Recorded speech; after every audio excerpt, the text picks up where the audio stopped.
भाग दौड़ भरी जिंदगी है और रुकना मना है, पर दौड़ना क्या होता है ये बस रैली में आकर देखिए। 5:30 और 5:45 मिनट के बीच जिंदगी और सपनों का फासला होता है।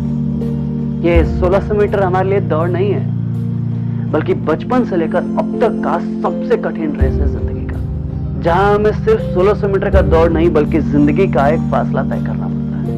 गुड और एक्सीलेंट के बीच में कितना गैप होता है ये बस पैर ही जानता है। धरती से आकाश तक दिखाई देने लगता है 1600 मीटर।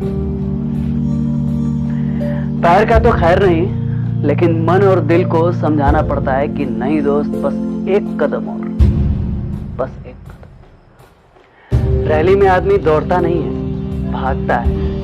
वो भागता है ताकि उसका बेरोजगारी पीछा न कर सके। वो भागता है ताकि उसके घर में दोनों बहनों की अच्छे शादी हो सके। वो भागता है ताकि उसके छोटे भाई का हर सपना पूरा हो सके। वो भागता है ताकि समाज में कहीं ठहर सके। वो भागता है और बस भागते रहता है, क्योंकि मैंने पहले ही कहा था, भागते और बड़ी जिंदगी है और रुकना मना है। कम उम्र में जिम्मेदारी की समझ ही तो फौज है, और खुद को दरकिनार करके दूसरों को सुकून की जिंदगी देना ही तो एक फौजी का कर्तव्य है।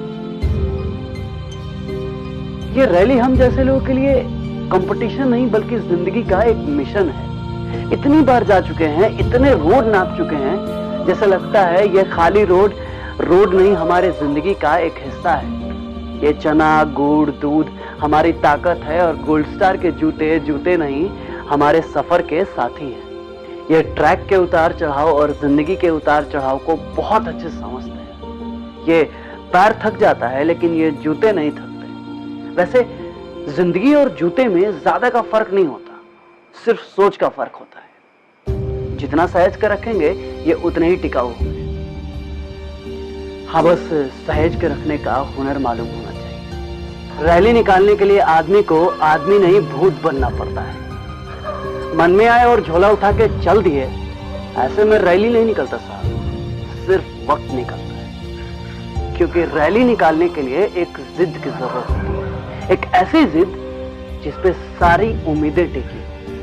आर्मी का फॉर्म, बीएसएफ का फॉर्म, सीआरपीएफ का फॉर्म चाहे किसी भी फोर्स का हो, यह फॉर्म सिर्फ फॉर्म नहीं, हम लोगों का सपना होता है। हम लोग फॉर्म भरते नहीं है बल्कि उसको फील करते हैं।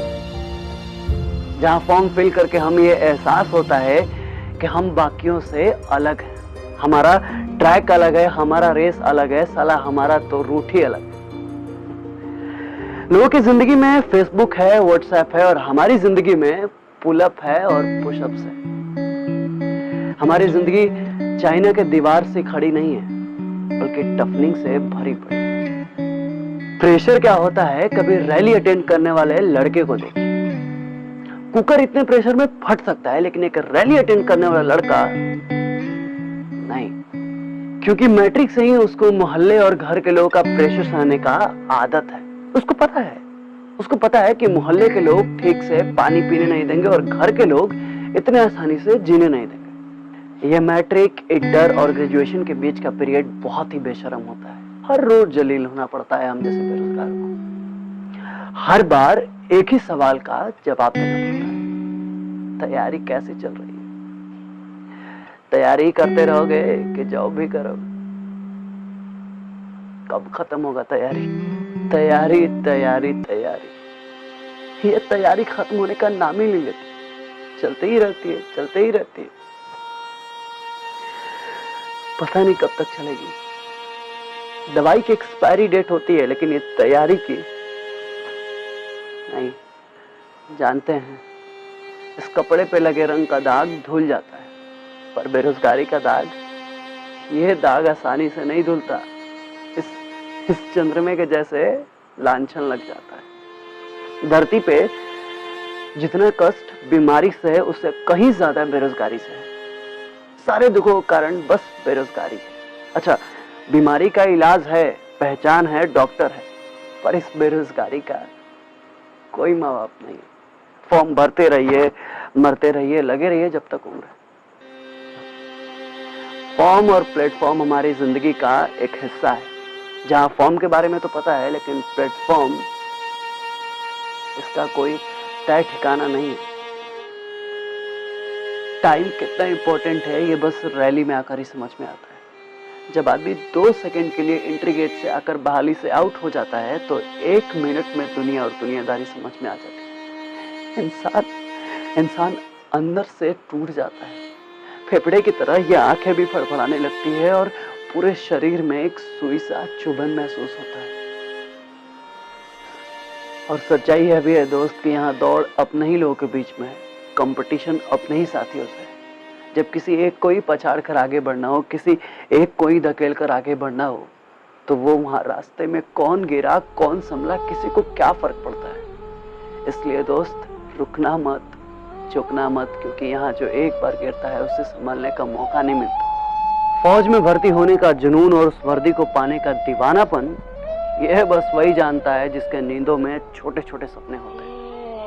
एक आर्मी में भर्ती होने वाला लड़का अपनी सांसों के उफान से समझौता करता है और अपने दिल की धड़कनों को अपनी कदमों की गति से एडजस्ट करता है और एकाएक अपनी मासूम सी उम्र को झोंक देता है रोजगार की भट्टी और अपने पसीने के नमकीन घुटों को पीकर वो इस कदर खुद को रगड़ता है ताकि जिंदगी में जलेबी की तरह मिठास मिल सके, जिसके लिए वो दिन रात जलेबी की तरह घूमता फिरता है। ट्रेन के जनरल डब्बों में अधजगी आंखों में नींद का सपना लिए हुए देश के हर कोने का रैली अटेंड करते हैं। सुबह 5 बजे दौड़ने के लिए रात 1 बजे से लाइन में लगकर रेल बन जाते हैं। कहीं गिरते हैं तो कहीं गिरा दिए जाते हैं, कहीं 2 सेकंड के लिए हटा दिए जाते हैं। फिर भी कोशिशों का सिलसिला लगातार चलते रहता है और किसी एक दिन एक लंबी छलांग के साथ खुद की जिंदगी को पाले। और फिर सिलेक्शन के बाद गांव को छोड़ते समय उसकी आंखें डबडबा जाती हैं, गला सूखने लगता है, उसके दिल की धड़कनें तेज हो जाती हैं, उसके पैर गांव छोड़ने को राजी नहीं होते। फिर वो याद करता है गांव की उन पथरीली सड़कों को जिस पे उसने पानी की तरह अपने पसीने को बहाया था। वो देखता है अपने गोल्ड स्टार के जूतों को जो एक प्रमाण है उसके परिश्रम का। फिर सहलाता है बड़े प्यार से अपने उस कामधेनु को जिसके दूध ने उसकी धमनियों में ताकत दी है। फिर देखता है अपने टूटे हुए छपरों को, फिर देखता है पिता के झुलसाए चेहरों को, माँ के फटे आंचल को जिसने कभी ममता की कमी नहीं होने दी। फिर देखता है अपने बहनों के सुनी हुई हथेली को जिन्हें समाज में पीले होने की जिद है। और फिर आंसू पोंछ के देखता है अपने कंधों को जिसमें समझदारी और जिम्मेवारी का वेट मेडिकल कैटेगरी से ज्यादा होता है।